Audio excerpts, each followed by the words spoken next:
सर्वोच्च न्यायालय का आदेश है कि 10 बजे बाद सभा में माइक्रोफोन का यूज नहीं कर सकते। अभी सम्माननीय कटारिया साहब भी अपनी बात आपके सामने रखेंगे, इसलिए कोई लंबी बात नहीं रखते हुए मैं तो आप लोगों का ध्यान कल राजस्थान पत्रिका में जो एडिटोरियल आया था उसकी ओर आकर्षित करना चाहूंगा। उसके अंदर इस राजस्थान में पिछले एक वर्ष में जो अपराध घटित हुए उसके आंकड़े थे।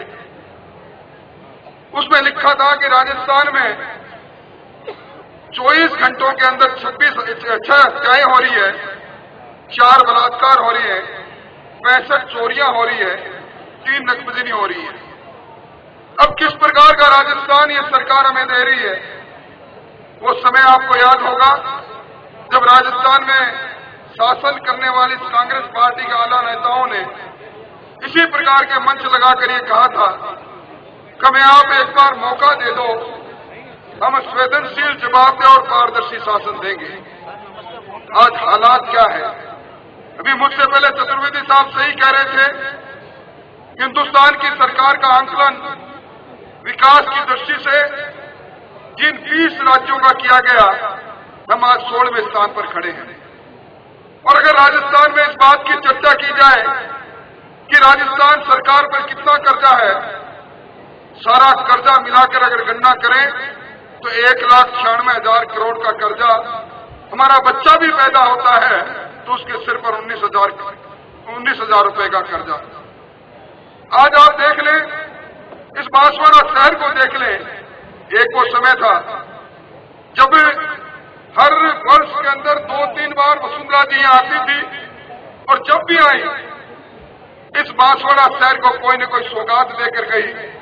आपके शहर में वानी भाई के नेतृत्व में कोई ऐसी गली नहीं बची जिसमें सड़क और नाली की व्यवस्था नहीं हो। कागजी नाले की बात हो, चाहे दूसरे आपके महाविद्यालय की बात हो, आपके जिला चिकित्सालय की बात हो, आज ये सारी बातें विकास का इतिहास जो रचा हुआ है वो अपने आप में कहती है।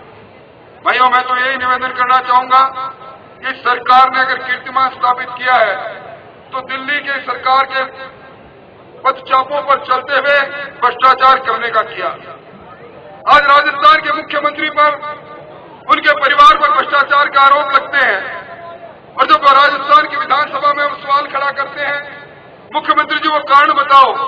जोधपुर के अंदर आपने अपने भाई की पत्नी को, अपने भांजों को, अपने भतीजी को, अपने भतीजे के पुत्र वधू को आपने किस आधार पर अवैध खानों का आवंटन कर दिया, तो उनका जवाब उनके पास नहीं रहता। और जब हम दबाव डालते हैं तो कहते हैं अब मैं उन्हें रद्द करता हूं।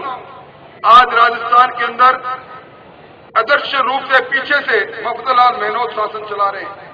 आज चाहे काली सिंध का मामला हो, चाहे वेयर हाउस कॉर्पोरेशन का मामला हो, ऐसे इतने यक्ष% जनता के सामने खड़े हैं। आज सवालिया निशान इस बात का लगा है कि जो अपने आप को कहते हैं मैं गांधीवादी मुख्यमंत्री हूं, उन पर खुद पर भ्रष्टाचार के आरोप लग रहे हैं।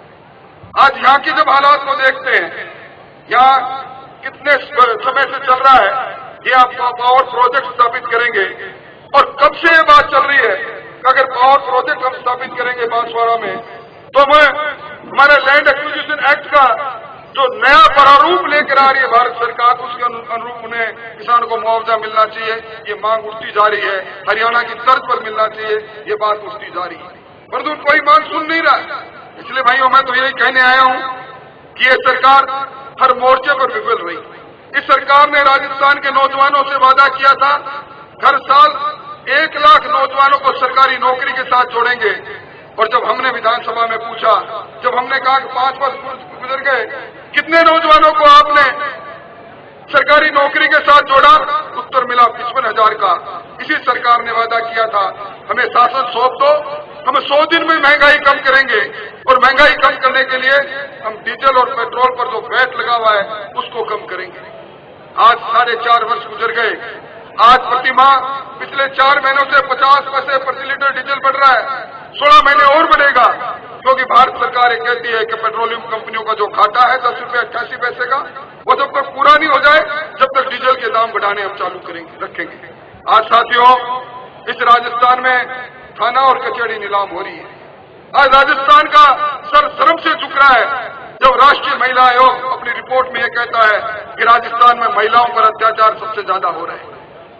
आज राजस्थान के अंदर जिस तरह विकास की कहानी अभी हमने समाचार पत्रों में पढ़ी, राजस्थान में योजना आयोग है, उसकी प्रभारी हमीदा सईद उन्होंने खुद ने कहा कि मुख्यमंत्री जी बड़ी योजना तो बनाकर ले आए हो, पर राजस्थान सामाजिक सेवाओं की दृष्टि से, आधारभूत संरचनाओं की दृष्टि से पिछड़े राज्यों में की श्रेणी में खड़ा हो गया।